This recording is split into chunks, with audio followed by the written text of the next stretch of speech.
Ambassador Jinwoo Park stood quietly in his small office aboard the human diplomatic ship New Seoul. The metal walls were painted white, and through the single round window, he could see distant stars scattered across the black of space like tiny diamonds. He had been staring at those stars for the past hour, thinking about the message that had arrived earlier that day.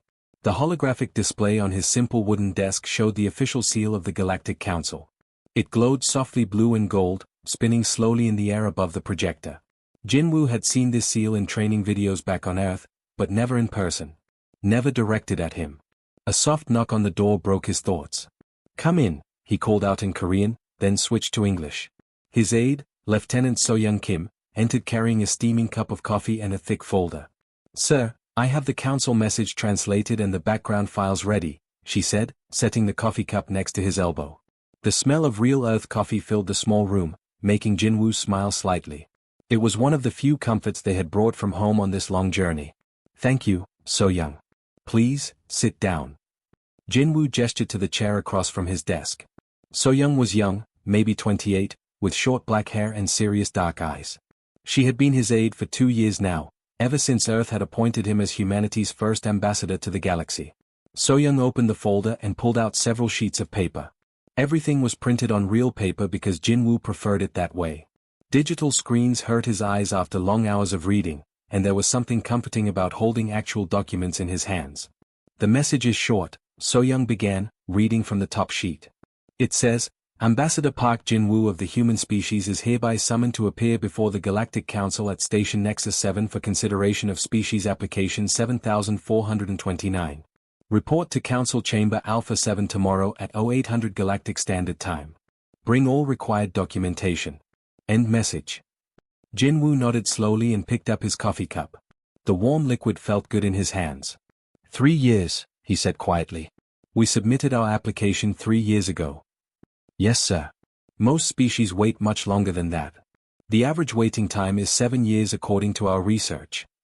So-young flipped to another page. "But sir, there is something else about the message." "What do you mean?" So-young looked uncomfortable. The tone analysis software detected several concerning patterns in the original alien language. The words they used, they were not the polite forms usually used in diplomatic communications. It was more like they were talking to a child. Or someone they did not respect. Jinwoo set down his coffee cup and leaned back in his chair. The leather creaked softly. He was 53 years old, with gray streaks in his black hair and lines around his eyes from years of diplomatic work. Before becoming Earth's first galactic ambassador, he had worked in the Korean Foreign Ministry for 20 years. He had dealt with difficult people before, but never with aliens who might think humans were nothing more than primitive animals. "Tell me about the council members who will be there tomorrow," Jinwoo said. So-young pulled out another sheet of paper with photos and descriptions. "There will be 12 species represented. The most powerful is the Krex Empire. Their representative is Prime Minister Carthel. He is over 300 years old and has been on the council for 50 years. The Krex look like giant insects with 4 arms and compound eyes." She showed Jinwoo a picture of Carthel. The alien was tall and covered in dark brown shell-like skin. His eyes were huge and made up of thousands of tiny lenses that reflected light. Jinwoo thought he looked frightening, but tried not to show it on his face. "The second most powerful group is the Ethereal Collective," So-young continued. "They are very old, maybe the oldest species in the galaxy. They look like floating jellyfish made of light. Their representative is Counselor Vel-9. She is over 800 years old." Jinwoo studied the picture of Vel-9. She was beautiful in a strange way, like a living rainbow that moved through the air without touching the ground. But her eyes, even in the photo, seemed cold and distant. "What do they think of humans?" Jinwoo asked. So-young hesitated. "From what our intelligence sources have gathered, most council species think we are too young and too violent. They call us the war makers because of our history of fighting each other. They also think our technology is primitive and that we polluted our own planet." Jinwoo stood up and walked to the window. Outside, the stars seemed so peaceful. It was hard to believe that somewhere out there, aliens were deciding whether humanity deserved a place among them. "Sir, there is one more thing," So-young said softly. "The council has rejected the last 6 applications from new species. All of them were told they were not ready and should wait another 1,000 years before applying again." Jinwoo turned back to look at his aide. "Are you worried we will be rejected too?" "Yes, sir, I am. But I believe in you. If anyone can convince them that humans deserve a chance, it is you. Jinwoo smiled for the first time that day. Thank you for your confidence, So Young. Now, let us review our presentation materials one more time. Tomorrow, we show the galaxy what humanity is really capable of. As night cycle began aboard the ship, Jinwoo continued to prepare for the most important day in human history. The transport shuttle carrying Jinwoo and So Young docked at Station Nexus 7 with a soft thud that vibrated through the metal floor. Jinwoo straightened his dark blue diplomatic suit and checked his tie one last time. So Young carried a briefcase with all their documents and a small recording device to capture everything that happened. Remember, you will be watching from the visitor area, Jinwoo told her as they walked through the airlock. Record everything, but do not react no matter what they say. The station corridor was unlike anything Jinwoo had ever seen. The walls seemed to be made of living crystal that pulsed with soft light, changing from blue to green to purple as they walked. Alien beings moved past them in the hallway, some floating in the air, others walking on legs that looked nothing like human legs. A few stopped to stare at the humans with curiosity or what might have been discussed. A tall, thin alien with silver skin and no visible eyes approached them. Ambassador Park Jinwoo, it asked in perfect English through a small device attached to its throat. Yes, that is me.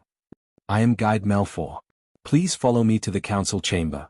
Your aide will be shown to the observation area. They walked for 10 minutes through corridors that grew larger and more impressive. Finally, they reached a massive doorway that was at least 20 feet tall. The doors opened silently, revealing the most amazing room Jinwoo had ever seen. The council chamber was enormous, like being inside a giant crystal ball. The ceiling curved high above them, showing a perfect view of the stars and nebulae outside the station. Floating platforms hung in the air at different levels, each one holding the representative of a different alien species. In the center of the room was a small circular platform where Jinwoo would have to stand. Good luck, sir, So Young whispered before Guide Melfor led her away to a small viewing box high up on one side of the chamber. Jinwoo walked alone to the center platform. As he stepped onto it, the platform began to glow with soft white light. All around him, alien beings turned to look at him. Some had multiple eyes, others had tentacles instead of arms, and a few looked like they were made of living metal or gas. The largest platform directly in front of him held Prime Minister Carthel of the Krex Empire. Up close, the alien was even more intimidating than in his photo. He was nearly 8 feet tall, with 4 powerful arms ending in sharp claws. His compound eyes reflected the chamber's lights like 1,000 tiny mirrors. When he moved, Jinwoo could hear the clicking sound of his hard shell-like skin. To the left, Councillor Vel9 of the Ethereal Collective floated above her platform like a living cloud of rainbow light. She had no solid form that Jinwoo could see, just flowing colors that shifted and changed. When she moved, tiny sparkles of light fell from her like glitter. Other alien representatives filled the remaining platforms. There was a being that looked like a giant tree with eyes in its bark, another that seemed to be made entirely of blue crystal, and one that reminded Jinwoo of a massive octopus but with fur instead of smooth skin. Prime Minister Carthel raised one of his 4 arms, and the chamber fell completely silent. When he spoke, his voice was deep and harsh, like rocks grinding together. A translation device turned his words into Korean for Jinwoo to understand. We gather today to consider application 7429 from the species calling themselves humans, Carthel announced. His compound eyes focused on Jinwoo, making the human feel like a tiny insect being examined by a scientist. This species requests membership in our Galactic Council, claiming they are ready to join civilized spacefaring society. A few of the alien representatives made sounds that the translation device could not convert into words, but Jinwoo suspected they were not friendly sounds. Councillor Vel9's rainbow form shimmered as she spoke, her voice like wind chimes in a gentle breeze. Let the record show that this species has existed in space for only 50 Earth years. Most of our member species had established interstellar colonies for centuries before applying for council membership. The tree-like being, whose nameplate read Councillor Rootsinger of the Forest Collective, added his voice. It sounded like creaking wood. Furthermore, these humans nearly destroyed their own home planet through warfare and pollution. How can we trust them not to bring such destruction to the galaxy? Jinwoo felt his heart beating faster, but he kept his face calm and neutral. He had expected this kind of reaction, but hearing it spoken aloud by beings who could decide humanity's future made it feel much more serious. From her observation box, Soyoung watched nervously as more council members began to speak.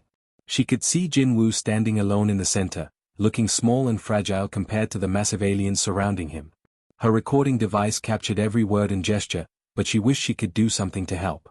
The crystal being, Counselor Shardmind, spoke with a voice like breaking glass. Their technology is primitive. Their ships are slow, their weapons are crude, and their understanding of galactic law is basic at best. Prime Minister Carthel nodded with what looked like satisfaction. Indeed. We have reviewed their application thoroughly. Now, before we proceed to deliberation, we will allow the human representative to present his species case. All eyes turned to Jinwoo as he prepared to speak for all of humanity. Jinwoo opened his mouth to begin his prepared speech, but Prime Minister Carthel raised one of his clawed hands to stop him. Before we hear from the human representative, the Council will first discuss our initial observations about this species. The human ambassador closed his mouth and waited, though something cold settled in his stomach. This was not how the procedure was supposed to work according to his briefings. So-young shifted nervously in her observation box, her finger hovering over the recording device.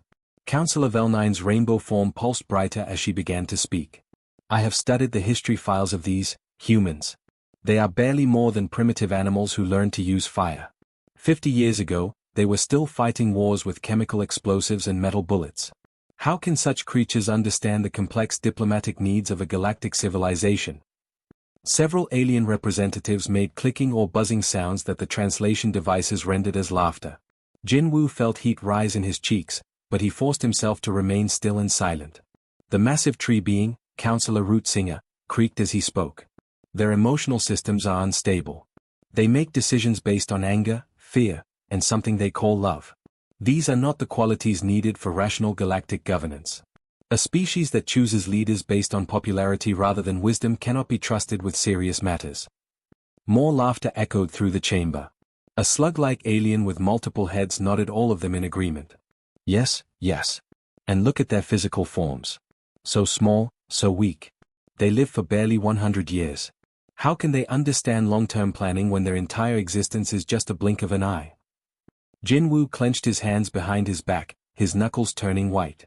In the observation box, So-young's face was pale with anger, but she continued recording as instructed.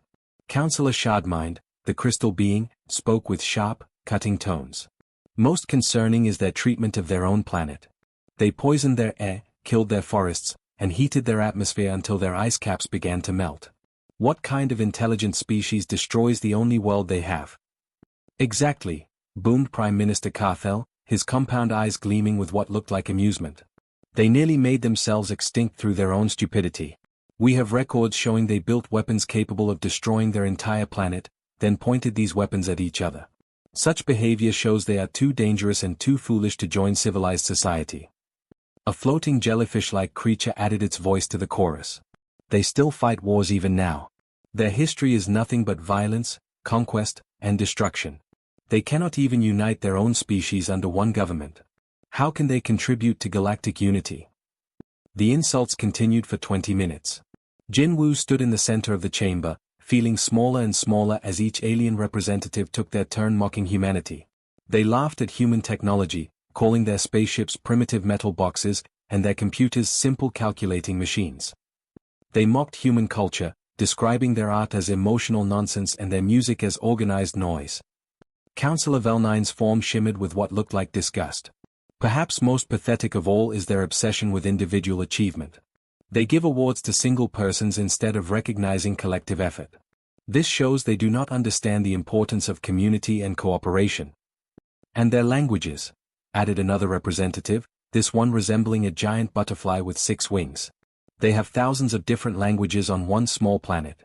They cannot even communicate properly with each other. How can they hope to communicate with us? Prime Minister Carthel's mandibles clicked together rapidly, which Jinwoo's briefings had told him was a sign of great amusement in Krek's culture. I propose we save everyone's time. This application is clearly a waste of our attention. These humans should return to their little planet and spend the next 1,000 years learning basic civilization. Perhaps then they might be worthy of reconsideration. The chamber erupted in sounds of agreement. Clicking, buzzing, chirping, and grinding noises filled the air as the alien representatives expressed their unanimous opinion that humanity was not ready for galactic society. So-young gripped her recording device so tightly her knuckles were white. She watched Jinwoo standing alone in the center, surrounded by creatures who saw humans as nothing more than clever animals.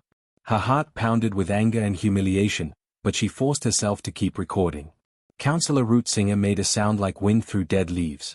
The humans can reapply in 1,000 years, assuming they have not destroyed themselves by then. Given their violent history, this seems unlikely. More laughter filled the chamber. Some of the aliens were now openly pointing at Jinwoo and making gestures that needed no translation to understand their meaning. Furthermore, continued Prime Minister Carthel, we recommend that all member species avoid contact with human vessels. Their primitive nature and violent tendencies make them a danger to peaceful space travel. They should be quarantined to their own solar system until they mature. Jinwoo felt something break inside his chest, but it was not despair. It was anger, cold and pure and focused.